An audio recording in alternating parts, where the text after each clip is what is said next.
So in the episode right before this one, we introduced the concept of how a podcast will not fix a sales problem within your business, and how there are certain things that you're going to need to have in place with a podcast first, whether you have a business or not, in order for that podcast to make you money. So if you have not listened to the episode before this one, I urge you, stop what you're doing right now. Do not go any further until you listen to that episode, because what you learned in that episode is going to set the foundation for what we're going to cover here today about having the right expectations around monetizing your podcast. All right, you ready? Let's jump back in.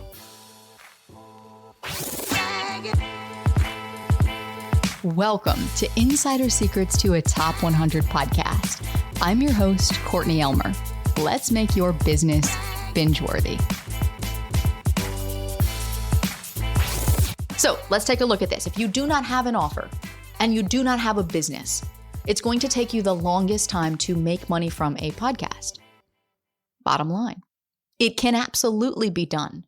But you better be crystal clear on that internal driver first, because it's going to take a minute to build a strong foundation with your podcast so that it can be profitable for you and so that it can help you reach your end goal, whatever that goal is. Because remember, a podcast is an amplifier.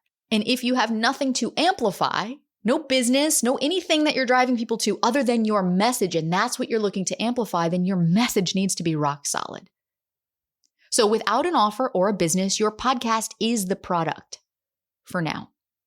And so that means your focus should be on building trust, building authority, building an engaged audience who sees you as the go-to voice in your space. And to do that, you're going to need two things. You're going to need the right messaging foundation and the right positioning in the marketplace, because otherwise your podcast is just going to add to the noise. It's not going to stand out in the way that it needs to in order to get enough people interested to build an audience that you can then monetize. So you're going to need to know exactly who you're talking to and exactly what problem you are solving for them. And even deeper than that, why your solution or why whatever it is that you're offering through the message of your podcast is the one that they need. So if you're still figuring that out, guess what? Your podcast is going to be an incredible tool for you in helping you clarify that message. But the key is to stick with it long enough to be able to keep refining your message as you grow. This is what ultimately is going to help you attract the right audience and later on bring you the right opportunities for monetization.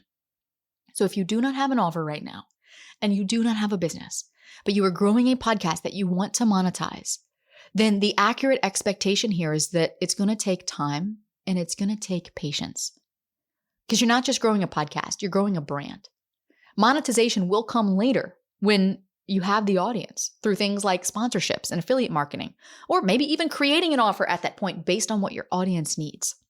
So if you're in this for the long game and you know that, great, awesome. Just set your expectations accordingly. Your podcast will not make you money overnight, but when you're consistent and when you're strategic and when you have the right messaging and positioning foundation, it can become a highly profitable asset down the road. All right, that might take a year, it might take 2 years, it might take 5 years.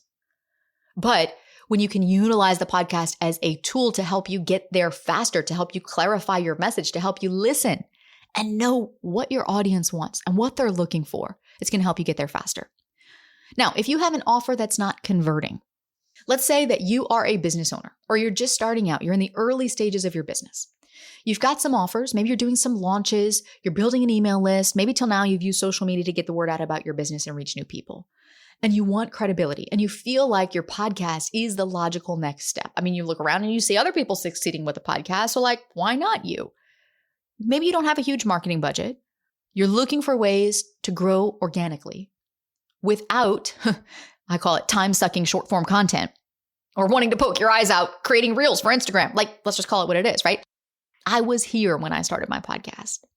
And I've been podcasting for over 5 years. The reason it took me over 4 of those 5 years to start building traction with my show was because I didn't have the right messaging and positioning foundation going into it. I didn't even have a proven offer. I was hoping that a podcast would help me grow my audience and fix my offer. And no, it helped me have a bigger audience that didn't convert. So a lot of people try to podcast their way out of certain problems they're experiencing, like vague messaging. Their messaging is unclear. It's not differentiated. What you do or why it's different, why someone should care versus your competition down the street. Why should they listen to your show over this other show that seems to be talking about the same thing? So we got to clarify that message to pierce through the noise in the space. Another problem people try to podcast their way out of is having a misaligned offer, an offer that's designed to solving a problem your audience doesn't really have, or doesn't know they have, or doesn't actually care about. If you heard Kevin Schmidlin's episodes, you heard him share his story of how he thought going into it, he was going to create an offer around how to be a better interviewer. He thought that's what his audience needed. And then he sat down with over 30 people in his community saying, hey, if I would create anything that would help you, what would it be? And literally every single one of them said, something that will help me grow my podcast, something that will help me monetize my podcast. So he created an offer around that. Had he created the interview offer, he probably wouldn't be doing as well as he's doing right now. So the other thing, another problem that people try to podcast their way out of is not having a clear call to action, not having a clear point of entry, I should clarify, into their community, into their world, and specifically onto their email list. So instead, what they do is they try this. Okay, download that. Okay, come to this workshop. Okay, let's do this. Oh, I've got a new freebie for you. I've got a new offer for you. And they're continually offering new things to their audience, and their audience isn't taking any action. What we want is to clarify what's the one point of entry that you need people coming in. And let's optimize for and maximize that. So if you don't already have an offer that consistently converts with warm traffic, or if you're unclear on who your ideal client is or the problem that you solve for them, then having more listeners and a bigger audience isn't going to solve the problem. It's just going to put more eyes on something that isn't converting. So in similar fashion, the podcast can help you clarify the message. The act of podcasting will help you get clear on your message. The act of podcasting will help you reach new people, and it will help you learn to listen. That's the beautiful thing about podcasting. A lot of people get frustrated because they're like, I don't have any way to connect with my listeners. I don't really have a way to talk to people, and I say, come get on a call with me. Let's sit down. I want to know what kind of content you want. And it's like, nobody signs up for those calls. I don't know how to talk to my audience. Listen. You don't have to talk to them. Just listen. Now, what do I mean by that? Look at your data. If your podcast is struggling, if you get less than 100 downloads an episode, something's not clicking in your messaging and positioning for your podcast. It's a fixable problem. Totally fixable. But listen, because your audience is telling you. The lack of audience is also telling you something. It's a harsh reality, and I know it's tough, and I say this with love because it is hard to realize. I had to have that hard wake-up call in my podcasting journey and in my business journey, quite frankly. And I had to let go of what Courtney thinks she should create and actually lean into what you want and not what I think you need, what you're telling me you need. So looking back, I do not regret starting my podcast when I did. Yeah, it took me a lot of trial and error, but on the flip side, it's nice to say, yeah, I've been podcasting for 5 years. Here's what I've learned. Great. But had I had all those things in place sooner, a podcast would have definitely helped to amplify them faster. So for me, the podcast amplified what wasn't working, which in its own way was a win. So I could fix it. Now we fixed it, and both the podcast and the business are growing steadily. One is driving growth to the other.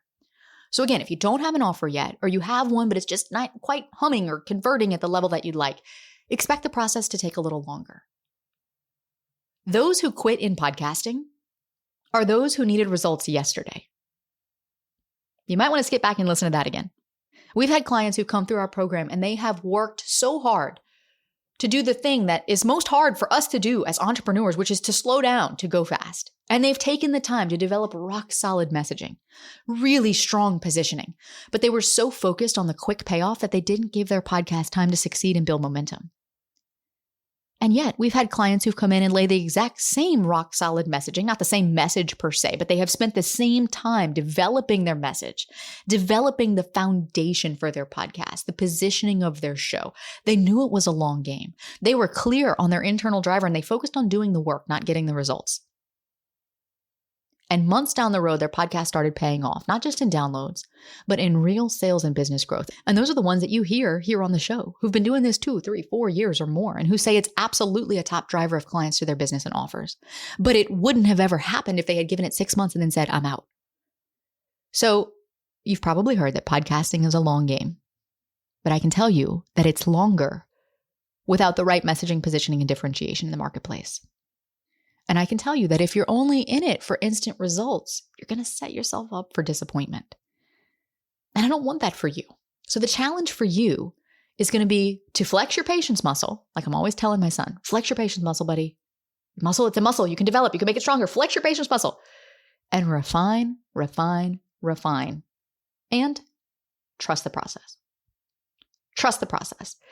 That's the hardest part. But it's what's gotten me to where I am now, 5 years in, with a top 1% podcast that was recently featured in Rolling Stone. And it can happen for you too. It can happen for you too. It's not something that I'm saying I hope happens for you too. No, it can absolutely happen for you too, but you're going to need to be patient. You're going to need to focus on refining, the work of refining, not the results, and trust the process. Now, if you have an offer that is converting, great, have a podcast. I'll see you guys next week in the next episode. No, I'm kidding. If you have an offer that's converting, look, if your offer converts at least 3% with warm traffic and 1% with cold, if you're looking for a way to grow your audience and convert clients without ads, without having to spend so much on ads, and you know exactly who your ideal client is and how you serve them and the specific problems you solve for them, then a podcast can bring results more quickly for you. But it's still going to be a long play. So know that going into it. And you're still going to need the right foundation for a podcast to scale. Because a lot of times what happens is someone is an expert in their field, but that doesn't translate into the world of podcasting. I have a friend of mine who I've known for a very long time who started a podcast recently, and she didn't ask me for any advice. Now, she's mega successful in her industry. She knows a lot about marketing. So I'm assuming she thought what most people thought, which is, I've got the experience. I'm good at marketing. I have a team who can support me. I've got some budget. I can outsource the things I don't want to do, and I'm just going to go do it, and it's going to be fine. So when I saw that she'd launched her podcast, I congratulated her. And I told her, I said, let me know how it goes. Now, I wouldn't be surprised if in 6 months she comes back to me saying, you know what, I gave up on the podcast. It just wasn't for me. This person already has a thriving business, so she will be just fine, podcast or not. But one look at the show, and I can tell you why it won't work. It's because it's been done before. Thousands of times. It's not offering anything genuinely unique or different for the market, for her market. Now, a lot of times people will push back, especially experts who know a lot, and they'll push back and they'll be like, but I have this unique methodology. Nobody else does it the way that we do it. Like the methodology is the selling point. Not sorry, but listeners don't care about your methodology yet. And if you're not differentiated enough in what you're offering at the top of your funnel via your podcast to grab their attention and make your show the obvious choice and get them interested enough to hit play so that they can hear you and your unique methodology, it's going to be really difficult for that podcast to serve the greater goals in your business. That's just the honest truth. You don't listen to this podcast because you appreciate fluff. If you did, there's plenty of other fluffy podcasting podcasts to go listen to, okay? No, this podcast is meant to give you the honest truth so that you can set accurate expectations so that you can actually succeed in the world of podcasting, because that's what I want for you. All right, stepping off the soapbox, here we go. So here's a lesson for you. And while you might be an expert in your industry, you're not an expert in podcasting. So if you want to succeed, find a strategist who can help you build a strategy for your podcast and your business, because it's going to look different for everyone. I know a handful of strategists, myself included, sure, who I would recommend to you. Yes, of course, strategy is what we specialize in. And obviously, you know where to find me if you're wanting that deeper level for strategy. But I know a handful of strategists who do equally great work in the podcasting space. Where I would caution you is that a lot of people now are marketing themselves as quote unquote podcast strategists when really they're not. And I'm not here to put anyone down, but I would advise you to use caution. Ask for their track record of success. Ask for results of their clients 1 year, 2 year, and 3 years in. I am happy to have you talk with my team, or I'm happy to make a recommendation for you, because ultimately I want you to succeed, whether it's me helping you or not. But I have been in this industry a long time, and I can still count on less than one hand the strategists who I would recommend who actually know their stuff. So reach out if you need a recommendation. Here's the bottom line. A podcast can help you monetize, and it will, but it's not going to be a quick fix for a broken offer. It can help you refine your offers, and it will, but expect it to take time. It will help you shorten the refinement process while growing your audience, which is a win, and helping you leverage that audience to refine your offer. But you got to go into it with accurate expectations. And when you do, it will serve you well. Because a podcast is a long-term strategy that builds authority and trust as an amplifier. Monetization with podcasting comes in so many different forms. There are many paths to helping you achieve that end, but you won't be able to do it without clarity on your internal driver and aligning expectations with where you are in your business journey. So that's your next step. And if you want help crafting a podcast that actually drives revenue, go to the show notes, book a call with my team. Let's find out if you're a fit for Pod Launch. And if not, reach out to us and we will recommend you someone who can help you. And I know that the truth can be hard to hear. I know, but we all also know that sometimes hearing the truth is often the most helpful thing. So if this was helpful for you, I would love it if you would scroll down, tap the 5 stars on Apple or on Spotify, and bonus points on Apple when you leave a review on the show to help other listeners know that this will be helpful for them too.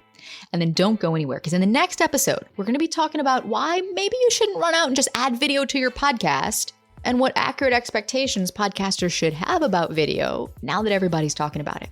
I've got a very special guest joining me in the studio to talk about how video can make or break your podcast, so that if you're doing video, or if at some point you decide to add it to your production, you can actually succeed with it. That's all coming up next to help you make your business binge-worthy.